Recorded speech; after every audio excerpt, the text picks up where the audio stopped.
Welcome to the Lawyerist podcast, a series of discussions with entrepreneurs and innovators about building a successful law practice in today's challenging and constantly changing legal market. Lawyerist supports attorneys building client-centered and future-oriented small law firms through community, content, and coaching, both online and through the Lawyerist Lab. And now, from the team that brought you the Small Firm Roadmap and your podcast hosts. Hi, I'm Stephanie Everett. And I'm Jennifer Wiggum, and this is episode 460 of the Lawyerist podcast, part of the Legal Talk Network. Today, Stephanie talks with Eric Weber about gambling addiction and the danger it poses for lawyers. Today's podcast is brought to you by Postali, posh virtual receptionists in LawPay. We wouldn't be able to do our show without their support, so stay tuned because we'll tell you more about them later on. So, Stephanie, I don't think we have covered a lot of addiction issues and mental health issues, but I don't think we've ever really explicitly talked about gambling before. Is that right? I didn't think we had, so that's why I was sort of excited for this conversation, because I've noticed in my personal life, it's just more prevalent. Online gaming has become a thing. Eric talks about this. He kind of gives a little history of the legalization or the laws that changed and then the pandemic. And I think we're seeing a lot more of it. And what really fascinated me in this conversation, even if you don't gamble, when he talks about addiction and what we do, like what draws us into wanting to just hit a slot button or a roulette button online, especially if, like, he talked about how you can now just pick up your phone at the end of the night and in some states gamble, play online games. But it occurred to me that isn't that what a lot of people are doing when they're just get sucked into these social media videos and other, platforms where you're just kind of in that dead zone scrolling? Right. Yeah. I mean, I think absolutely. And it's the same idea of random rewards like gambling is as well, because you're scrolling through trying to find that one thing that's just going to give you a little bit of a feeling or a little bit of a serotonin. And then you scroll through 10 more or watch 10 more to get a little bit of serotonin. And I think it's a very similar mechanism that's going on, just like gambling, because you're often doing it to escape. You're doing it to shut your brain off, but you want a little bit of a feeling. So it does feel like you can compare it. Yeah. And so, some people maybe see in the name of this show and think, well, I don't gamble. I don't go to a casino. So what does this have to offer me? Well, one, I would say it's great to listen to because I also ask him about signs of other people. And as lawyers, we have access to other people's money. And if you're a business owner, and I think I've shared this on the show before, when my father owned a business, this was years and years ago, back when I was a kid, I remember this, one of his employees experimented with I think it was cocaine one night at a poker party and ended up with an addiction and stole a pretty significant amount of money from my dad's business. He caught him. The guy got into recovery, paid him back. It had a good ending to the story. But it was just a good reminder of sometimes easy mistakes, slip ups, I don't know, whatever the right word is. This stuff happens. This stuff happens maybe not even to us, but it happens to people around us. Anyway, that was a long way of saying, I think you should listen to the episode. But even if you don't gamble, maybe there's other takeaways you could have about how you might be using online games or social media reels to escape and how that might show up in your life. Yeah. And I think there's sometimes what keeps people from seeing their own addictions is that they only picture the most extreme cases. So if they think about alcohol, they picture the person who lost their job, got a DUI, went to jail, or, if they're a gambler, it's somebody who lost millions of dollars. But often these things are really small, they're really insidious, and they can come in so many different ways, like you just mentioned, that you don't even notice until hours of your life are eaten up. You've had just a dead brain for 4 hours. You've ignored your family. You're escaping from something. You're not getting enough sleep. And it's the same thing. And it is rarely that extreme that you see on TV. It's usually something more like that. Yeah. I think that's such a great reminder. So, I hope our listeners appreciate this episode. And it's a different slice of the idea of mental health and all the things we need to do to keep ourselves and our team healthy. Yep. Now here's Stephanie's conversation with Eric. Hi, my name is Eric Weber. I am the director of the Legal Professionals Program at Caron Treatment Center. I'm a certified drug and alcohol counselor, certified in gambling addiction, as well as multiple addictions.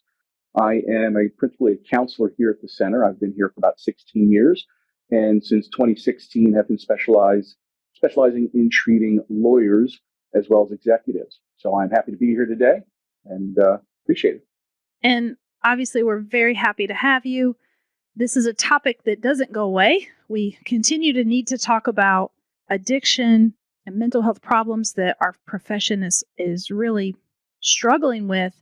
And we've done a lot of shows in the past around alcoholism and other addictions. And today I thought it'd be interesting, enlightening to talk about what I heard you speak about recently, which is gambling and gaming and how that is becoming a new problem in our profession. And so maybe just to kick us off, bring us up to speed on where we are and what we're seeing. Sure, appreciate that. Yeah, I mean, gambling is sort of the new tidal wave of addiction. A little bit of context and how we got to where we are. Gambling historically, except for Nevada, Atlantic City, typically illegal in most states other than a lottery or maybe some off-track betting, but really not popular across the United States. You had your casinos, your Native American casinos in Connecticut, some other places around the country, but not a huge presence like we're seeing today. So in 2018, the federal government said, you know what, we're getting out of this. We're going to let the states let them decide what's legal, not legal, and put all the power of gambling in the states' hands. We're stepping back. And you saw some momentum start to pick up where states started legalizing various types of gambling. Now I'm based in Pennsylvania, so I'll speak a little bit about Pennsylvania, but keep in mind, in the 50 states, there's only 2 states where gambling is completely illegal. Utah and Hawaii have no gambling whatsoever, no lottery, nothing of the sort. So in every other state, there's some form of gambling, lotteries, track, casinos, what have you. In a state like Pennsylvania, where gambling got legalized in 2018, you started to see some momentum. We built some brick and mortar casinos, things started to pick up. And if you think about it, 2 years later, the world shut down. We had the pandemic, right? COVID hit very end of 19. By March of 20, most of the United States is shutting down. And so people were at home. And what we saw was obviously brick and mortar casinos. We didn't have people going in, but the online gambling increased parabolically. I mean, exponentially, the amount of money that was being spent and generated by people going online. And again, if you just take a look at a snapshot, the casinos in Atlantic City, it's pretty easy to find out what their revenue is. And you can track that over the period from 19 to 20 to 21 to 22. And it just continues to increase and increase and increase. And all the sports betting for the states where that's legal, the advertising, completely taking over the morning news and the evening news. So lots of money is being pumped into this as a business and to get people's attention. So, in the state of Pennsylvania, we went from millions of dollars of revenue to billions of dollars of revenue within a 5-6 year period. I have some numbers in front of me just to bore you with some data. In 2022, nationally, across the United States, the gross gambling revenue was $60 billion with a B, billion dollars. $60 billion was gross revenue. About 80% of that, $48 billion, was casino slots and table games. People think, the sports betting is really taken over. It has increased, but people are still really playing the slots and the table games. And a lot of it is what we call iGaming, right? And that is playing it on your phone or your tablet or your laptop, where you can log in and places will advertise a live dealer. And so you can sit and play with a live dealer. You're just doing it electronically. Give them your credit card number and away you go, which is one of the issues when we start taking a look at problem gambling. One of the issues we're finding is that this idea of using a credit card rather than cold hard cash or even a chip doesn't feel as real. For a lot of us who maybe grew up, I'm older than I look. I grew up with the Atari 2600. I remember playing Pitfall and Pong and all those old games. Then Nintendo came about. And you could sit there and just play video games for hours and hours on end. And I don't think it's gotten any better with today's youth. A lot of times it just feels like a video game. But if I was losing at Tetris, I wasn't losing my lunch money. I was just losing, right? And if I was winning, I wasn't winning any money either. I was just winning respect and, kick my brother's rear end.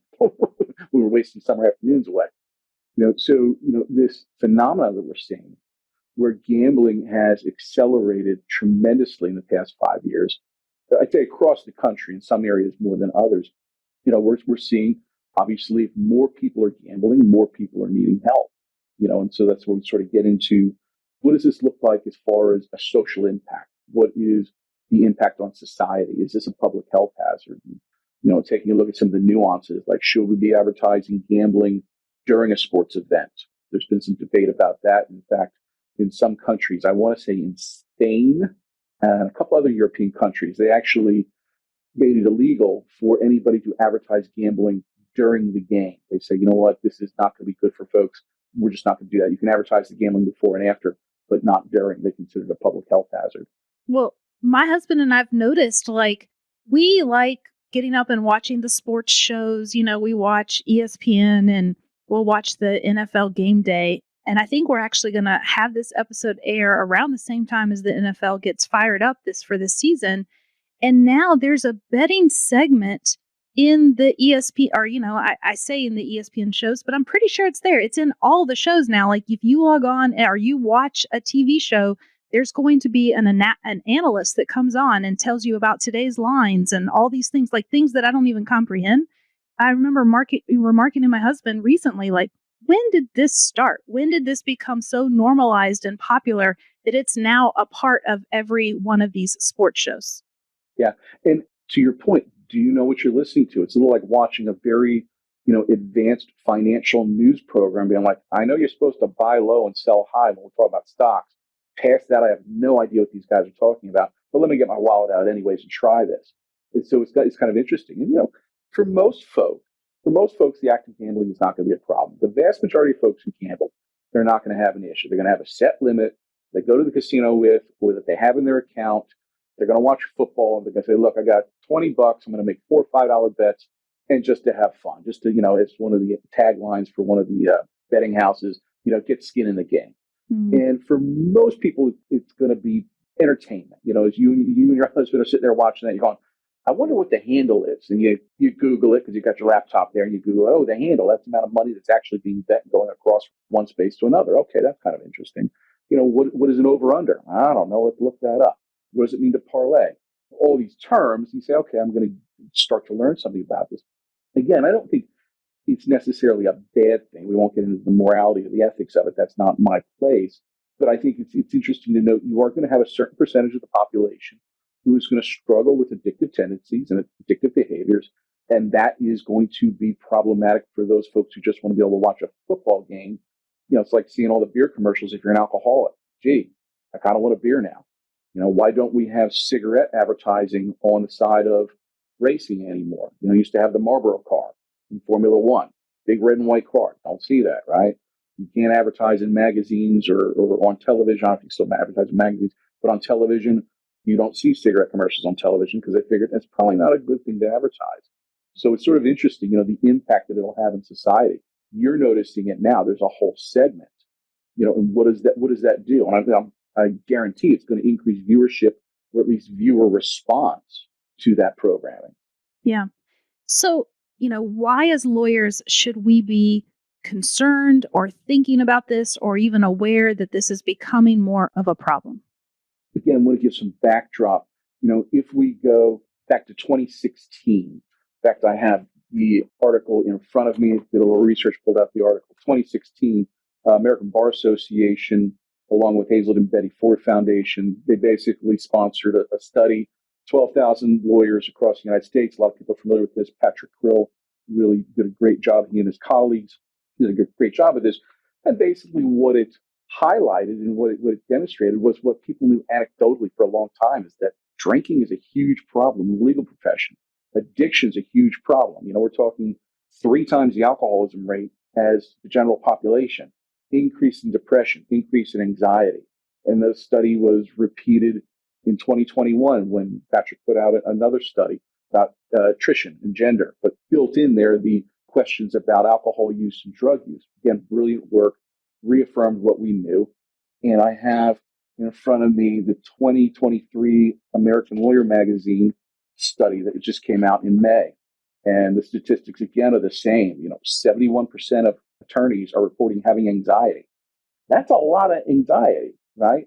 And so when we take a look at that backdrop, is this a group, because they have a higher prevalence of addiction, higher prevalence of mental health, depression, anxiety, and whatnot? Is this a group that's going to be more susceptible to other addictions? And one could argue, yeah, you have a group that's already susceptible to addiction. Let's throw in some gambling. And what does gambling do? For a lot of people, gambling helps them relax. They want to sit, they want to play some slots, they want to play, some scratch offs. I've had quite a number of first responders in particular, another group that has a unique set of issues they deal with from a work standpoint. So many first responders get into trouble with the online gambling because go home, I'll just work the double. I may get a day or two off, may not, maybe I only have 8 hours. Instead of popping a bunch of Xanax or Klonopin, I'm going to sit and play a bunch of roulette or slots on my phone or on my tablet, maybe have a couple of drinks and then pass out. And it gets away from them, like we talked about earlier. It gets away from you. And, then people start to get desperate. One of the things that we know is one of the things that lawyers have, depending on the area of law, but the difference between a lawyer and a doctor, somebody told me this one time, is doctors don't hold the money. The lawyers hold the money.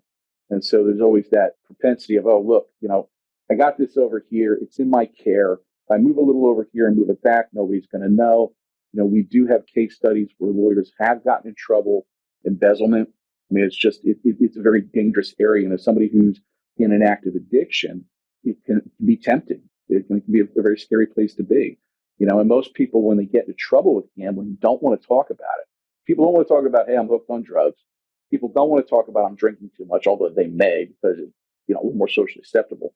People don't want to talk about a shopping addiction because they typically don't know it until you've got 5 Rolexes and only 2 wrists to wear them. Right? Not that there's any problem with it, but if you're struggling to put food on the table or pay for kids' college, you may want to consider whether you need that or not. Same thing with the gambling. People get lost in the time. It takes you away to a different spot, whether you're leaning into it. When I say leaning into it, there's 2 types of gambler. There's action gambling, there's passive gambling. Action gambling is what you're doing with your husband when you're watching a football game. You say, you know what? I think I'm going to put $20 on the Eagles or the Cowboys or whoever your team is. Stephanie, who's your team? I struggle because, I live in Atlanta, but we're from the D.C. area. So we have a few teams we like. One was the Washington football team. We like that name better. The Washington rather than the Commanders? Yeah, why did they do that? Anyway, we got new owners last week, so maybe we'll get a new name too. Good for you. Congratulations. I know that was coming. So you have an affinity for the Commanders or Washington football team. You're making an informed decision. You're saying, I know that quarterback has been really hot, or I know this line or that line for whatever reason. It's not kind of a random thing. So the action gambling, like poker, people like to play poker because it's skill-based. Mm-hmm. And that's really what we're looking at. Is you have something that you're doing to help affect the outcome. The other type of gambling, as I said, is passive gambling. That's more like slots. I press a button, it rings, I wait to see what happens. It's scratch-offs. It's the lottery. Maybe somebody plays their lucky numbers, but they really aren't affecting the outcome ultimately. It's very random. And so people who want to sort of fade back and escape, they're the passive gamblers. They just want to sort of reduce anxiety. They want to reduce how they're feeling. They just want to sort of drift away from the world. People who are engaged in more active gambling, they're actually looking to basically turn the volume up. I want to get a little more excitement. I want to get some skin in the game. I want to feel more. So depending how somebody's feeling or how they want to feel, they'll tend to gamble one way or the other. In both cases, it's like narrowing somebody's vision and all they see is what's in front of them, right? And so they get very, very locked into that. And if anybody who has children and children are playing video games, you're trying to talk to your kids while they're playing the video games, hey, I need you to pick up your room. Right. I'll get to it, right? And they're sort of like, hey, am I getting through to you? Are you listening to what I'm saying?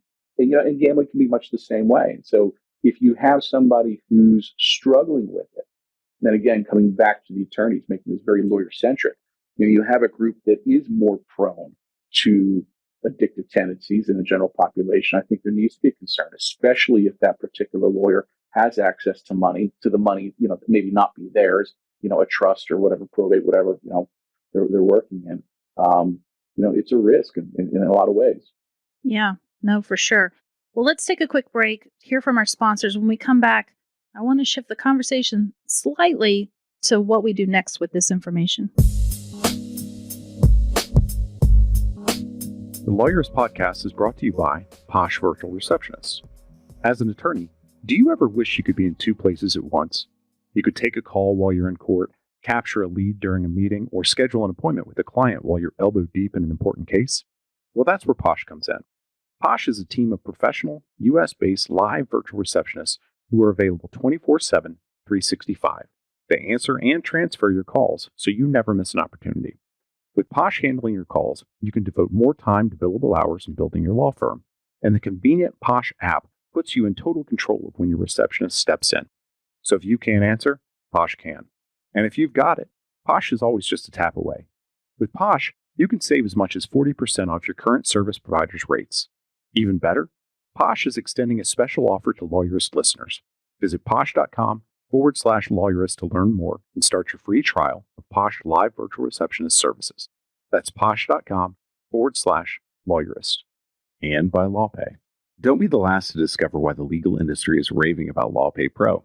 Say goodbye to manually recording your working hours and chasing down late payments.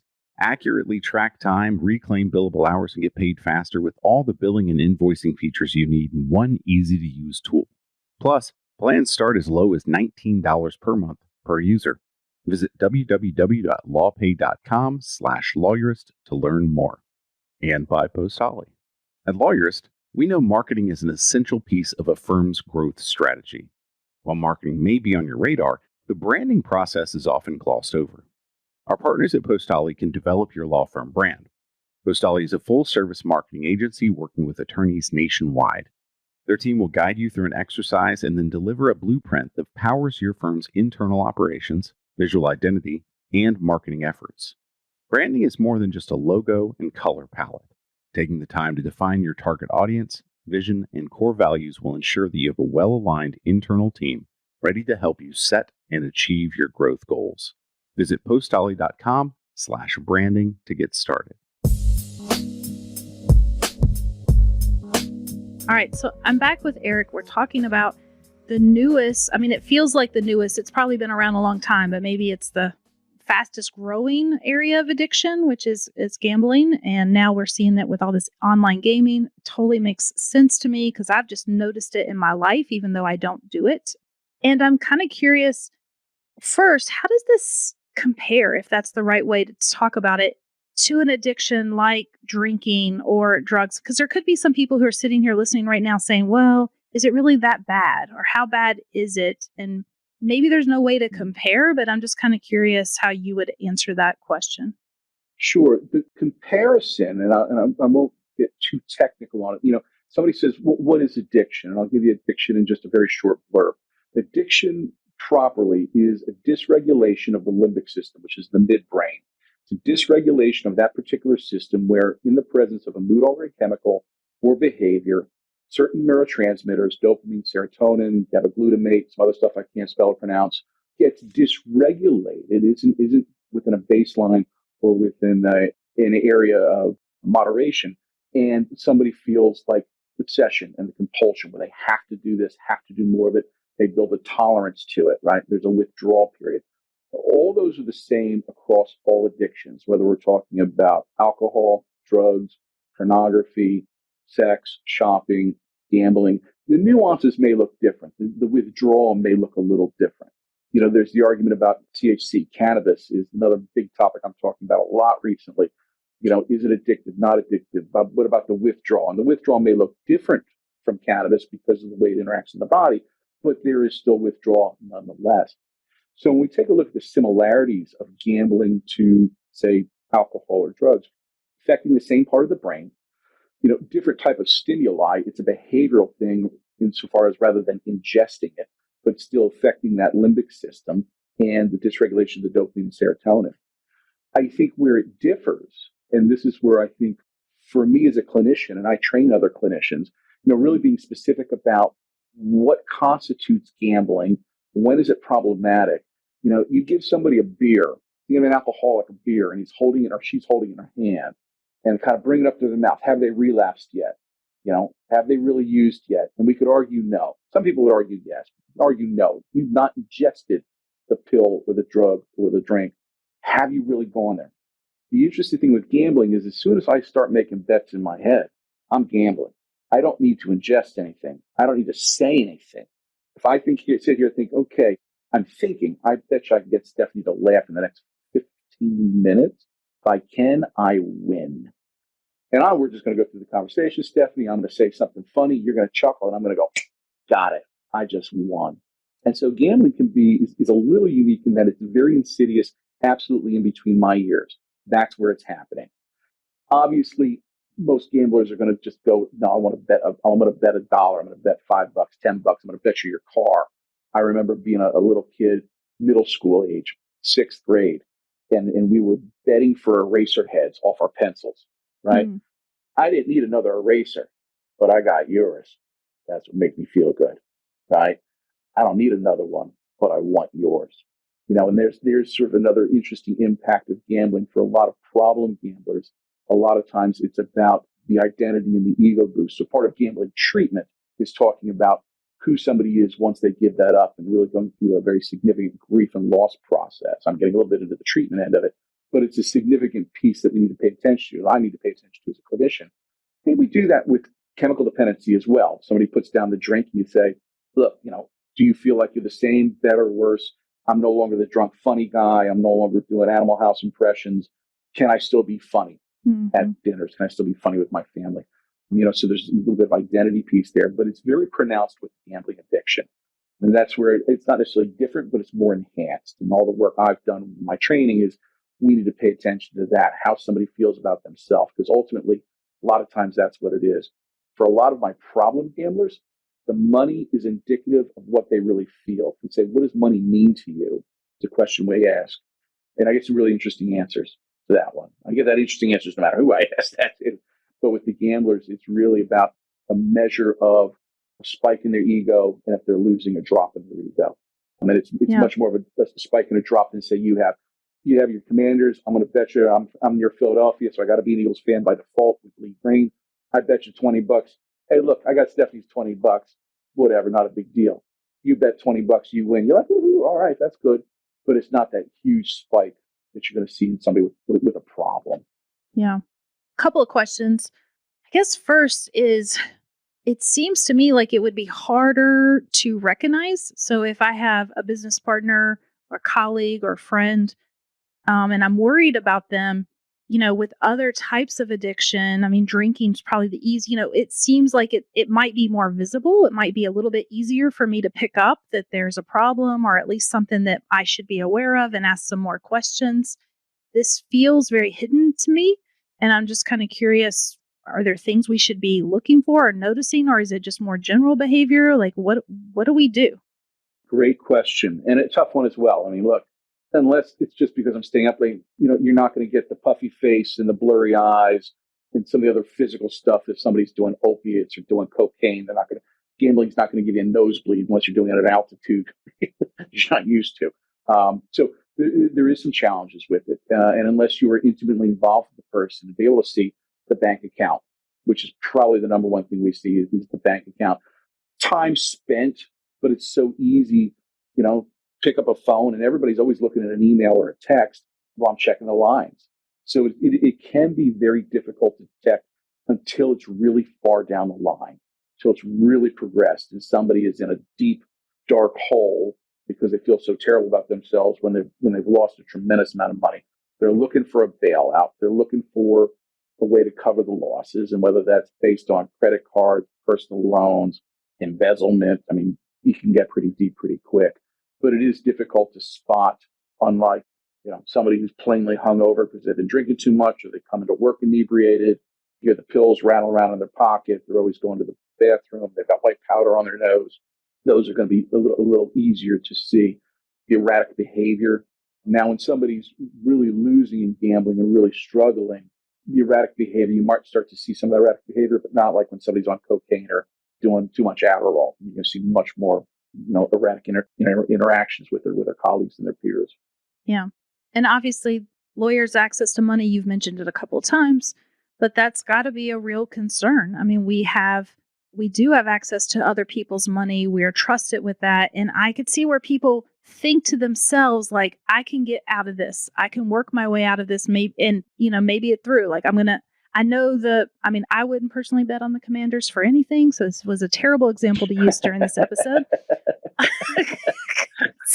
But maybe I bet against them. Like, I know they're probably going to lose this weekend. So they think there's a path to working their way out of the problem, but it might just get them further in. And when you have access to other people's money, that's got to be a bigger concern for us to be thinking about.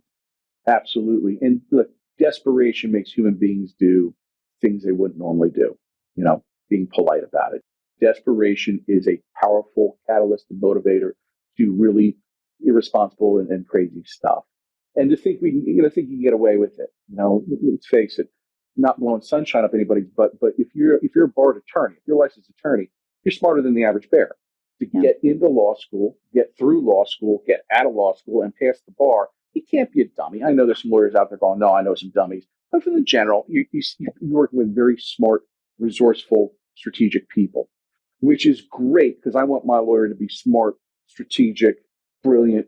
But if you put that person in a desperate situation, they may take the risk that they don't want to take or they shouldn't take. And I think that's obviously very dangerous. Lawyers are held to a high standard in society. They're given a tremendous amount of respect and loyalty and access to power, access to, to people's lives. And so, one of the big questions I've been raising when we're talking about various addictions, and again, coming back to cannabis is a hot topic now as well. What is impairment? And lawyers have a duty not to practice while impaired. And if somebody's got a gambling addiction and they're struggling, what level of impairment is that considered? And so if somebody is, basically struggling and they go before, the bar association and they're like, Eric's in trouble, how do you view that? So I think that's incredibly important. I ran across an article from a couple of years ago. The author was talking about how to view gambling as an addiction from an ethical standpoint and a legal standpoint. We're taking a look at attorneys who get themselves into trouble. An attorney gets a DUI, depending on the state, not a big deal. As long as you didn't slug the cop, that's usually the problem. Right? You get a felony assault. But getting a DUI, you take care of it, pay the fine, do whatever you need to do. You just kind of keep on going and practicing. Versus some other professions where you get into trouble. For instance, doctors, nurses, pharmacists, and that license is on the line immediately, like the Physician's Health Program and PNAP, Pennsylvania's PNAP, Nurses Assistance Program. You've got your JLABs, your Judges and Lawyers Assistance Programs, but for the most part, they operate very differently than the medical model. And, there's some argument that maybe the JLAB should act more like the medical model because you have lawyers who are going to have a propensity to get into trouble because of the addictive nature. And if we get more access to it, and that's really where we're kind of at this point, we've got greater access to gambling. To your point, you're seeing it all over the place. We've got greater access to cannabis. It's recreationally legal in 24 states at this point. So I go to Jersey or I go to New York. Like I said, I'm in Pennsylvania. I go to Jersey or New York. You can't walk down the street without smelling it. My attorney in New Jersey, she can smoke it if she wants. Perfectly legal. Should she be smoking it? Should she be taking the gummies? What is that impairment? When we talk about gambling, same thing. Like at what level is this a problem and creates impairment? So it's an interesting time for an ethics debate and discussion in the legal field. Yeah. I guess maybe as we wrap up, there could be people who are listening and they may be thinking, gosh, I do some of this stuff.